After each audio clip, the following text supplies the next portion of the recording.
I always thought mirrors were just glass and silver, reflecting reality. But last Tuesday, something changed. I was getting ready for work, staring into my bathroom mirror, when I noticed my reflection blinked out of sync. It was the slightest delay, but enough to send a chill down my spine. The next morning, it wasn't just the blinking, my reflection was smiling at me, an eerie, knowing smile. I tried to shake it off, blaming it on lack of sleep, but deep down, I felt a creeping unease.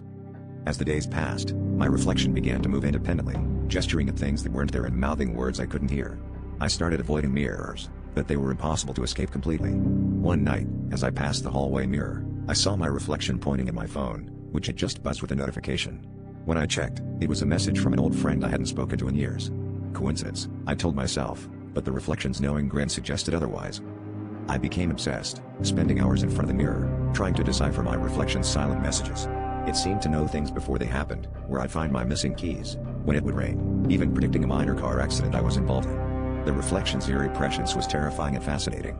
I started documenting these occurrences, hoping to find a pattern or explanation. But the more I engaged, the more it seemed to take control, my reflection's movements growing bolder and more intentional.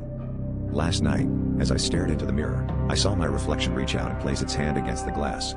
Compelled, I mirrored the action, and the surface felt oddly warm, pulsing like a heartbeat. My reflection leaned closer, and I heard a whisper, clear as day, "Soon, it will be your turn to be trapped." I stumbled back, heart pounding, and a reflection smirked, as if it had been waiting for this moment. Now, every time I pass a mirror, I feel its presence lurking, waiting for the right moment to switch places.